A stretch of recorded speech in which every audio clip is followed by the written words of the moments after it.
Fort Wayne tonight. It happened around 9:45 in the 3800 block of Oxford Street. Police tell us the victim was shot at least once in the chest, and medics took him to the hospital in serious condition. He was later upgraded to fair condition.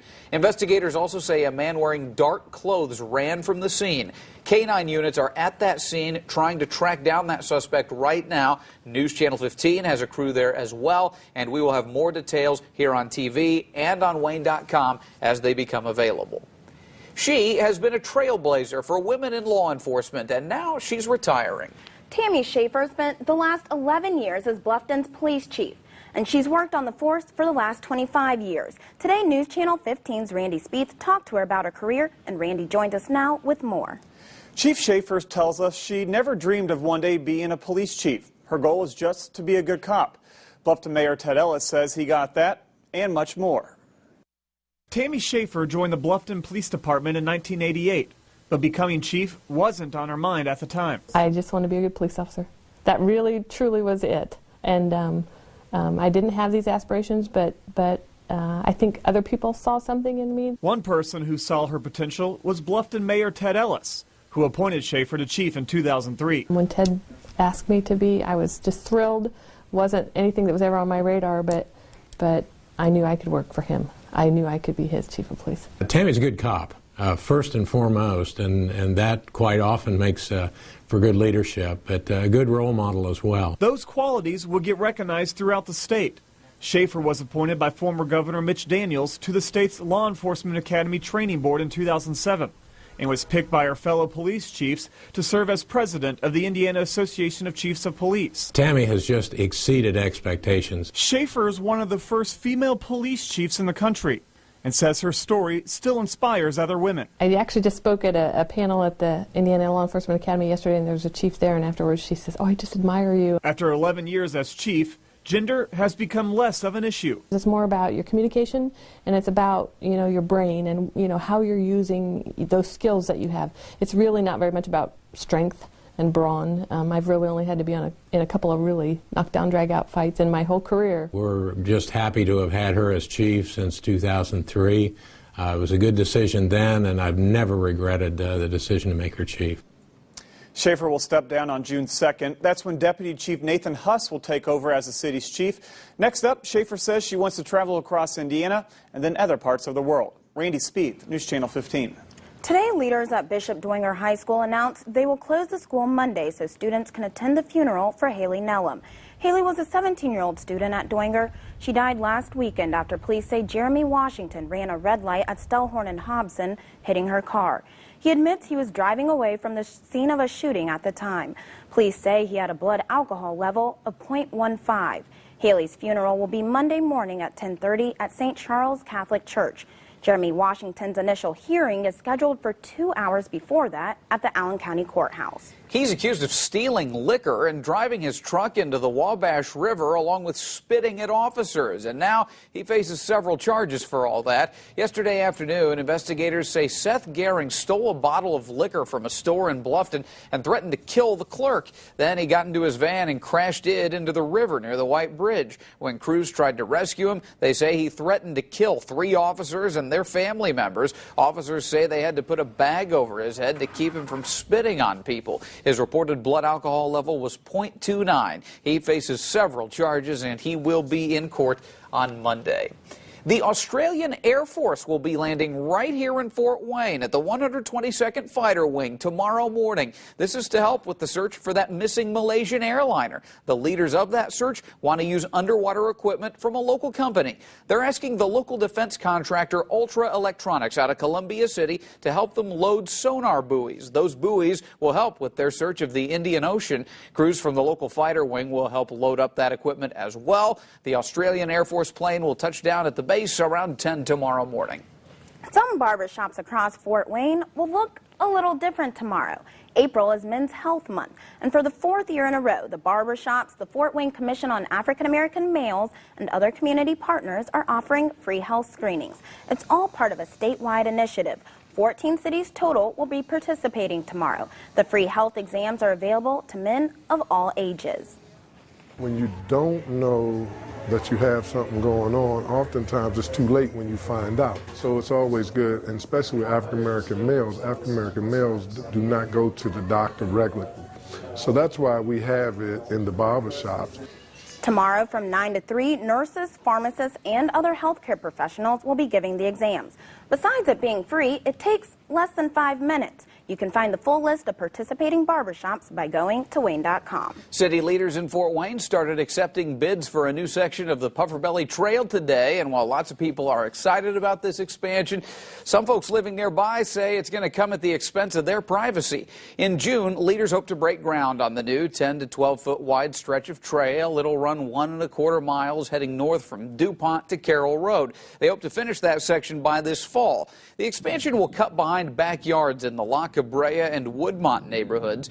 Andrea Thomas is the president of a neighborhood association in La Brea. She says the expansion would be 65 feet from her patio. I think trails in general are a great idea, but when we are looking at a trail that is as close to our living space as we're going to be dealing with, and then you start to have other thoughts and feelings about it. We've already got trail connectivity there. And then in a few years with the DuPont Road Improvement Project, we're going to include a below-grade crossing of DuPont Road for the Puffer Belly Trail. The Puffer Belly expansion is part of a statewide Rails to Trails initiative. The plan is to connect Pokagon State Park in Steuben County to Wabache State Park near Bluffton. Even though it was a pretty gloomy day out today, there's a reason to look ahead to brighter days. Festival season is just a few months away, and today we got an inside look at what's to come at this year's Three Rivers Festival. For the last 46 years, the Three Rivers Festival has really done their best to highlight all the best of Fort Wayne. And this year, it's bigger and better. Every place you look around at the Three Rivers Festival, you're going to see something new. Like a new concert series featuring some big-name artists from the 90s, including Blues Traveler and Sugar Ray, and an opening night headlined by the classic rock band Cheap Trick. We're also putting in a wine vineyard. So a lot of great things to do. Including more rides, a NASA display, more artists, and members of the Colts will even make a special appearance. Organizers say this year, more sponsorships allowed them to hire bigger acts than in years past. One of the things we did is we kind of froze that budget because we didn't want to jeopardize the festival just on one night of music. The goal is to be able to continue bringing concerts of that size to the festival, but they still need help. If you want to be a part of something that's bigger than you, part of your community and making this community a better place, volunteering is a great way to do it. And that is our biggest challenge. In order to make the area's largest festival run smoothly in just 14 short weeks. That something cool is coming and something's going to be here that's neat and important and fun. Now, there are still a lot more acts to be announced, including one of the community's most requested bands. This year, the festival is July 11th to the 19th.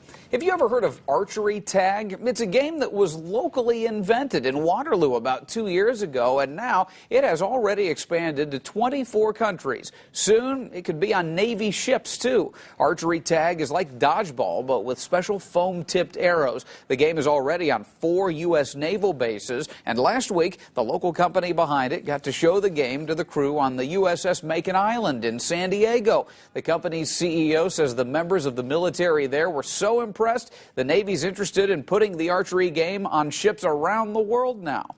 They just really loved it because it's something different. You know, everyone's played paintball, everyone's played laser tag and dodgeball, but this was something so different, and they can't have real archery on this ship.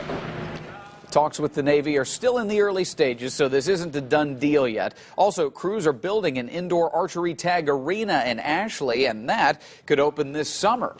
After a couple rainy days, the weekend's finally here. And Chief Meteorologist Nicholas Ferreri is here with the first look at our forecast. How about some sunshine? All right. That's what we're getting for this weekend. The rain is cleared on out. We're going to see temperatures as we head through the overnight hours. Well, just continue to fall. It's going to be a cold morning, but we'll have a nice rebound with sunshine that we see. Here's our live Doppler 15 Fury storm tracker, free and clear of all precipitation at this point across northeast Indiana and northwest Ohio. Though if you look just to the north in Michigan, there are a few returns of snowflakes, a sign of the fact that we may have a snowflake or two fly overnight, but it won't add up to anything.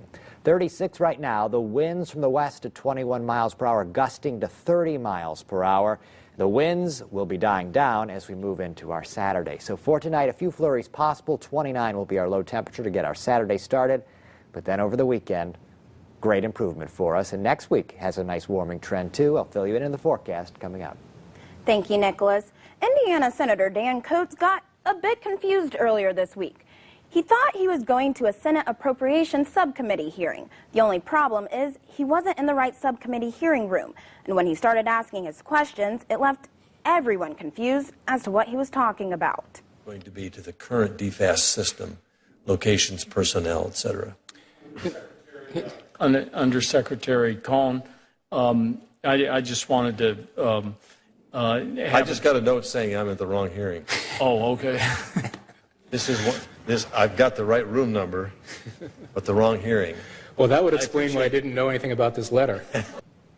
Coates, who is now 70 years old, ended up excusing himself and found the correct meeting room a few doors down the hall. Still ahead here tonight, investigators are still uncovering new details on what happened leading up to this week's shooting rampage in Fort Hood, Texas. That story and much more new for you after the break. It's Carson's Black Friday Deals Weekend, Friday through Sunday. Deals just as good as Black Friday all weekend long. Shop over 165 doorbusters all weekend, in-store or online. Carson's. It's award season, so what do Dodge and I have in common? They love a four-wheel drive. I love a four-letter word. Dodge has fabulous engineers. I mean, they're so good. I have hired them to do my next face. I used to babysit the Dodge brothers. Awful kids. Anyhow, I gotta go. My face is melting. Ice, I need ice. Get 0% financing for 60 months, plus $1,750 total bonus cash on select 2014 Dodge Journey models. Style doesn't have to cost a bazillion dollars. I love watching people come into our store and go, whoa.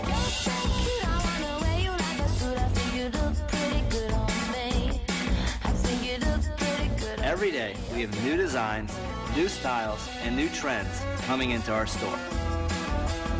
We're here to bring your style to life for less, because we believe everyone has the right to great furniture. At Value City Furniture, style comes easy. Get back to independence quickly at the Adams Extended Care Center. Our hydrotherapy pool features adjustable depth and an underwater treadmill. Our specialized rehabilitation team is available 7 days a week to help make a safe transition home. Get back to independence quickly at the Adams Extended Care Center. It's Carson's Black Friday Deals Weekend, Friday through Sunday. Deals just as good as Black Friday all weekend long. Shop over 165 doorbusters all weekend, in-store or online. Carson's. Coverage you can count on continues with Heather Herron and Mark Mellinger. Military investigators are still trying to figure out what might have led Army Specialist Ivan Lopez to shoot up Fort Hood this week. They are saying they don't think his psychological condition was a primary factor. They have, however, discovered there was a, quote, escalating argument over a request for leave that was denied earlier on the very same day of the shooting rampage, and they say that may have been an underlying factor. The latest unemployment numbers show the U.S. job market is slowly getting better, but many Americans are still struggling to find work. Last month, the unemployment rate remained at 6.7%, even though more than 192,000 jobs were added to the economy. That means the economy now has as many jobs in the private sector as it did before the recession. Beef, it's what's for dinner, and that dinner is looking more expensive than ever. Over the last 3 weeks, beef prices have risen more than $1 a pound. In fact, they have reached prices not seen since the 1950s. The reason for that price hike? An increase in the cost of corn feed, which has forced lots of ranchers to cut the sizes of their herds. Despite the hike, though, most ranchers still don't think the prices are high enough to stop people from buying beef. Well, I hope it doesn't get too high, because I know we can all agree we're looking forward to grilling weather soon. You're right. That's right. That sounds good. Yes, 75 and sunny. Keep waiting, although some computer models indicate we may be seeing our first 70-degree high temperature.